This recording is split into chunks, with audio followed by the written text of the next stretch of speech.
السلام علیکم.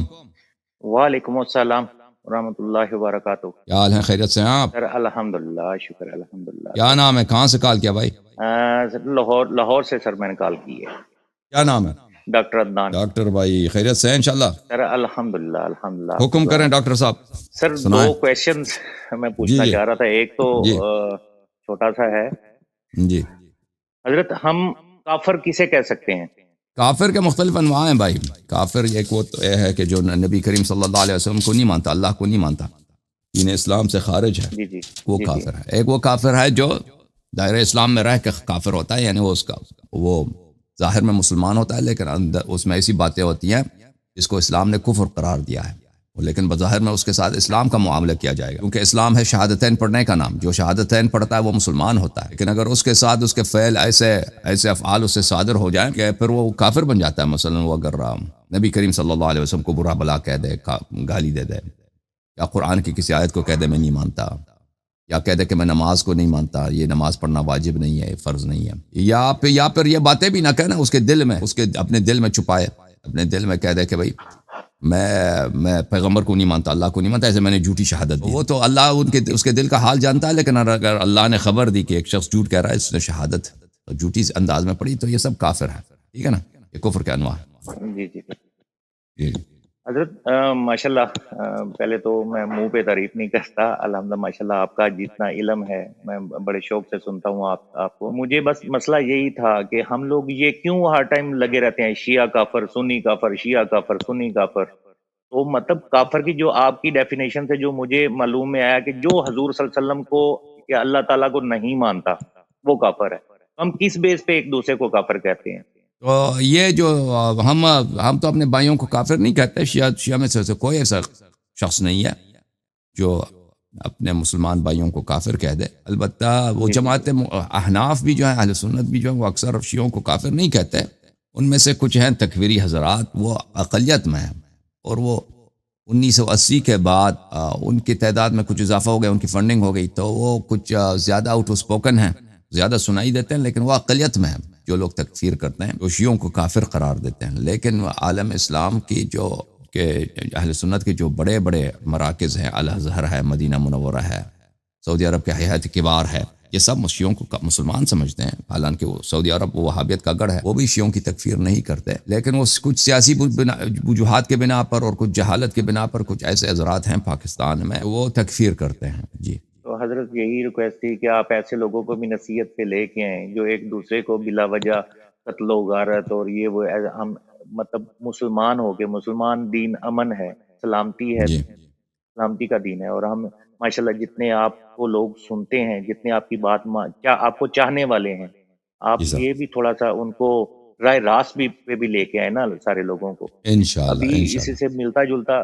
یہی ریکویسٹ کرنی تھی کہ دیکھیں میں مطلب ماشاءاللہ آپ لوگوں کی وساطت کی وجہ سے اب ہمارا بھی علماء کے ساتھ مطلب اٹھنا بیٹھنا ہو گیا، نہیں تو ٹائم نکال کے جانا مطلب آج کل آپ کو پتا ہے کہ جانا بہت مشکل کام ہو گیا جی کسی جی اپنی تیز ترین مصروفیت کی وجہ سے۔ تو میں صحیح. چند دن پہلے بھی ایک ویڈیو دیکھ رہا تھا کہ ملک تھا وہ جناب جی، اب اسی کوشچن کی طرف آتا ہوں، وہ کہہ رہا تھا جی کہ آپ ہمیں کہتے ہیں وہ ہندوؤں کو کہتے ہیں جی کہ آپ گاؤں ماتا کا پیشاب پیتے ہیں، تو حضور صلی اللہ علیہ وسلم نے بھی وہ کیا کہتے ہیں انہی کا پیشاب تجویز کیا تھا، تو اب کس بیس پہ ان کو روکتے ہیں؟ کہ ہو سکتا ہے ان کے کسی مطلب تو حضرت اس کے بارے میں تھوڑا سا نالج تو ریکوائرڈ تھا۔ اونٹ کی جو پیشاب ہے، جہاں تک مجھے خیال پڑتا ہے اس کا کچھ فوائد ہیں، ٹھیک ہے نا، اس کے سائنٹیفک، اس کے تجربے کے لحاظ سے اس کو کچھ فائدے ہیں. مجھے جو یاد پڑتا ہے، میں اس مسئلے میں میری تحقیق نہیں ہے، مجھے دیکھنا پڑے گا. لیکن وہ جو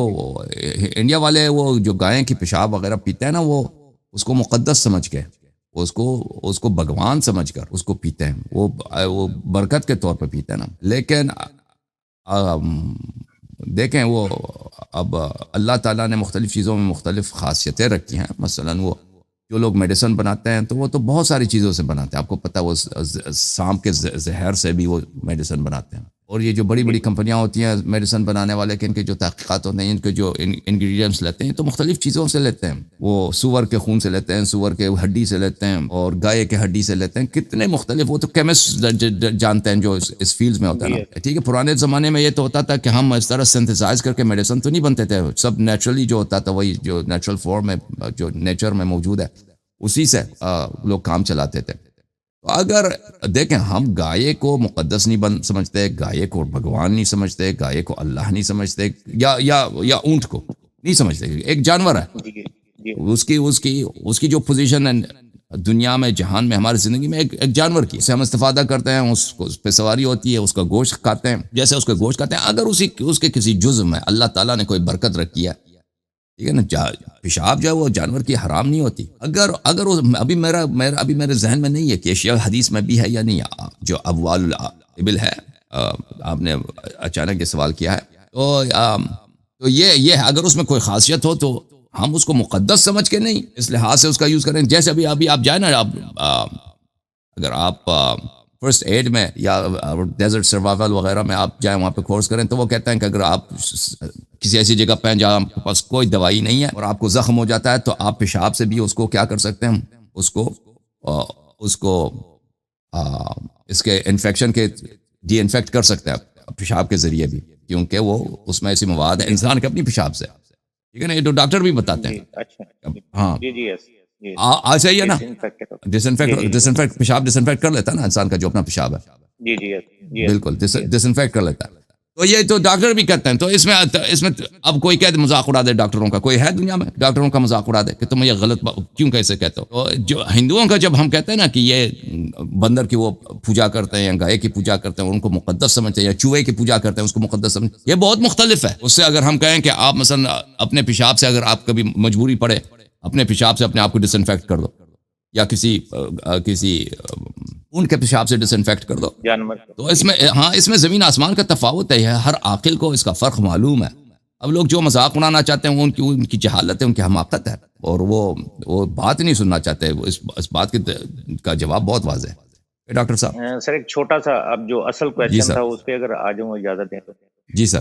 حضرت ہمیں یہ حکم کہا گیا ہے کہ نماز جو ہے سمجھ کے پڑھی جائے۔ جی سر۔ سر نماز شروع کرتے ہیں ہم الحمدللہ سے، اللہ تعالیٰ کی تعریف سے، جی ٹھیک ہے جی، ہم مطلب دعا مانگ رہے ہیں، اس کے بعد یکدم اگر فار ایگزامپل کوئی ایسی آیت آ جاتی ہے، جیسے کہ میں ایگزامپل دیتا ہوں، قل هو اللہ احد، جی، تو حضرت اس میں لفظ آ گیا کہو اے لوگو، اگر میں جماعت کے ساتھ پڑھ رہا ہوں، امام صاحب یہ فرما رہے ہیں، ٹھیک ہے جی، تو پھر تو چلے سمجھ آتی ہے کہ پیچھے جو امتی کھڑے ہوئے ہیں، ٹھیک ہے جی، مقتدی جو نماز ساتھ میں پڑھ رہے ہیں ان کی تو سمجھ آ جاتی ہے۔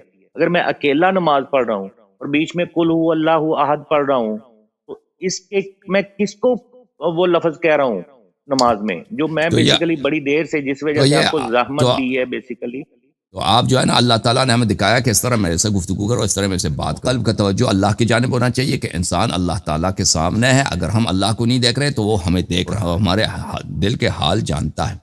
تو یہ اللہ کا کلام ہے، یہ قرآن مجید کا کلام ہے کہ اللہ تعالیٰ نے اس طرح بولا ہے، اللہ تعالیٰ کے الفاظ ہیں، اور یہ ذکر کے طور پر اللہ تعالیٰ کی پرستش عبادت کے طور پر ہم یہ الفاظ کہتے ہیں کہ اللہ کا فرمان یہ ہے، اللہ تعالیٰ کا کلام ہے، قل هو اللہ، ہم کسی کو حکم نہیں دیتے، نہیں کہ کسی کا حکم دیتے، نہیں، یہ ہمارا کلام نہیں، یہ اللہ کا کلام ہے۔ میں جب کہتا ہوں قل هو اللہ احد، میں کسی کو حکم نہیں دے رہا، یہ اللہ تعالیٰ کا فرمان ہے، اللہ تعالیٰ کا جملہ ہے کہ اللہ نے اپنے عبد سے کہا، اس نے مجھ سے فرمایا، مجھ روسیا سے اللہ نے خطاب کیا کہ اے میرے بندے اس طرح بولو۔ اللہ کی نماز میں کبھی وہ مجھ سے بات کرتا ہے، کبھی وہ اللہ مجھ سے بات کرتا ہے، اور کبھی میں اس سے بات کرتا ہوں۔ وہ مجھ سے بات کرتا ہے قل هو اللہ احد، جب میں اس سے بات کرتا ہوں استغفر اللہ ربی واتوب الیہ، سبحان ربی الاعلی وبحمدہ، یہ اس میں، یا سورہ حمد میں پڑھتے ہیں نا، الحمدللہ رب العالمین الرحمن الرحیم مالک یوم الدین، ہم اللہ سے بات کر رہے ہیں، ایاک نعبد و ایاک نستعین، قل هو اللہ احد، اب میرا رب جو ہے مجھ سے خطاب کر رہا ہے، ٹھیک ہے نا۔ یہ ہے کہ نماز ایک گفتگو ہے، مناجات ہے اللہ تعالیٰ کے ساتھ، اور نماز جماعت میں بھی اس طرح نہیں ہے کہ امام جماعت وہ نمازیوں سے کہہ رہا ہے کہ تم بولو اللہ احد، اس سے مراد یہ نہیں ہے کہ وہ بولے۔